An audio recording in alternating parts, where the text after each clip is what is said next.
I first learnt it about 45 years ago. About 45 years ago, me with some other friends, like-minded people, had attended a lecture in the Pine Street Madrasa Hall. And the lecturer suggested that if you, telling the audience, if you memorize half a dozen different verses from the Quran with their meaning, you will shine in any gathering. Wherever you are, Allah's kalam acts as an ornament, it acts as a weapon of attack and defense. From every point of view, different verses, just memorize them and it will hold you in good stead. I and a friend, Mr. Sliman Seth, he passed away. He had a shop in 144 Queen Street. We are now in 124 IPCI. He was at 144 Queen Street. We came to an agreement. I said, Suleiman, if you come across an ayah that tickles you, write it down and give it to me. Same thing, if I come across an ayah that tickles me, I get fascinated with it. I want to play with it. I will write it and give it to you. You memorize that and I will memorize what you give me. That's a game we are going to play now. Memorizing verses.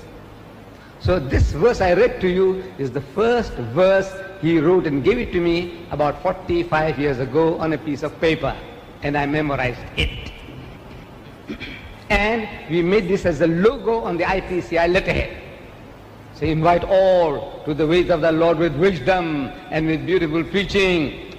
We made that a logo on the IPCI letterhead, even today. It's there. So, and this verse is so common.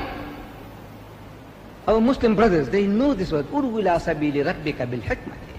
And they're always using this, not to teach people how to do dawah with hikmah, but trying to correct the person. This morning, I was at the Felicia Mabuzo show. I was a participant there. While going before going on to the stage, two Muslim brothers, they quoted me this, hikmat se kaam lena, bil hikmati. You know what's the message? In other words, the guy is saying, don't, he says, don't, spoil the show. If you have the chance, you tell me now, what is this hikmah? Show me hikmah. No, every time a man is asking me, he's quoting me this ayah, he's implying that you, Mr. Deedat, are not using hikmah. Asked him, what is hikmah? He says, wisdom. I said, that's the translation. I want you to show me wisdom. How do you implement these words? Bankrupt. But now, before we get into bil hikmah, I said there are things that we are to avoid. Things we are to avoid in dawah. And it's a very powerful ayah in the Holy Quran which instructs us things not to do, the way not to do. I start with that. See, Sheikh Sadi Rahmatullah alayh, one of our great philosopher poets, people asked him, he says, Ya Sheikh Sadi, where did you learn all your good manners from? Very, very cultured, mannered person. Where did you learn all your good manners from? He said, I learned it from the unmannerly. I learned this good manners from the guys who got no manners.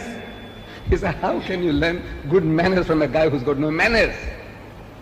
He says, you see, everything that the other guy did, which I didn't like, I said, no, I won't do that. Eliminate from my life. You behave like this is how you talk? Brawling, shouting, pushing things down. I won't do that. Everything I see in somebody that I don't like, I said, I won't do that. I won't do that. I just eliminated all those shortcomings that people have, and I am what I am. So, getting rid of. And we in Islam, when a person accepts Islam, we are born Muslim, most of us, I take it, we are all Muslims. But when a person accepts Islam, we make him to read the Shahada, the Kalima. And how does it start? How does the Kalima start? La ilaha. You start with La. You know what's La?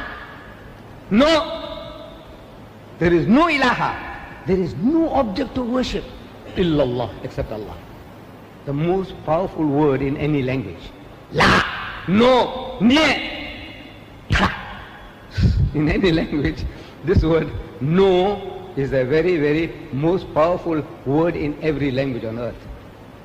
Once a person says no, you have to move heaven and earth to make him to say yes. Do you know that? In salesmanship they teach us.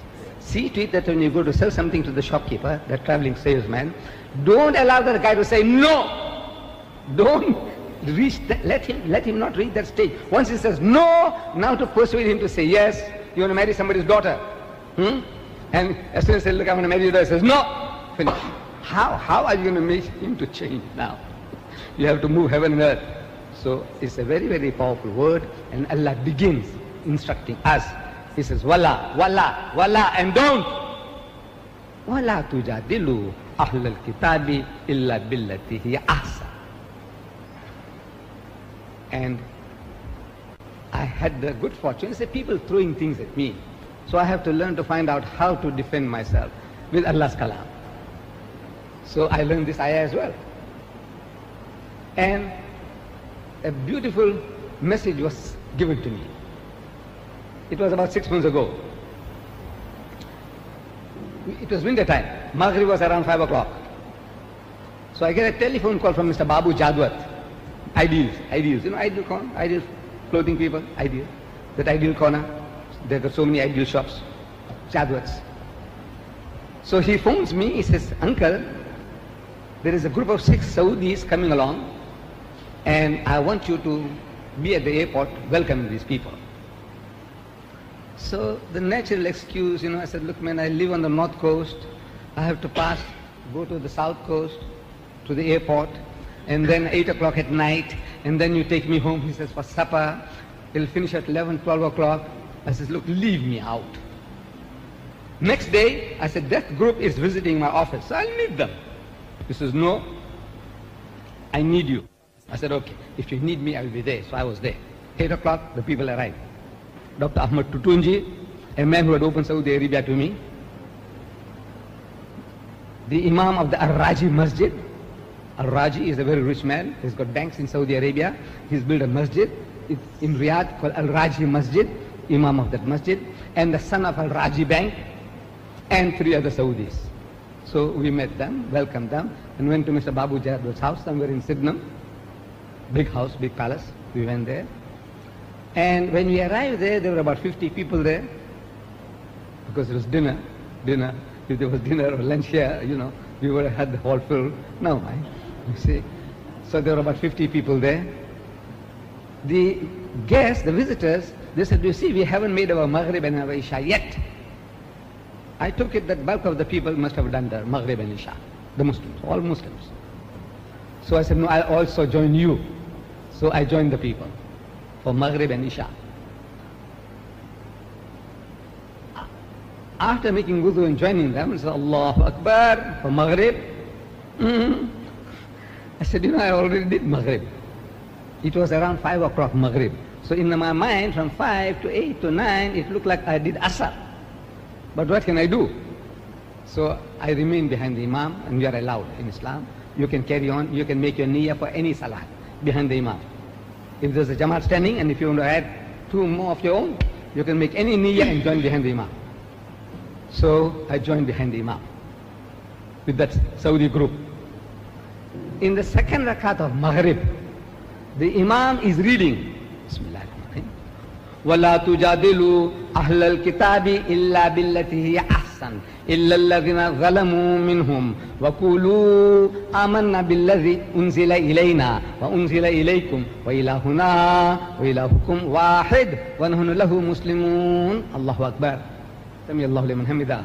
Allahu Akbar. And we finished the next rakat. Finished the Maghrib. Then did Isha.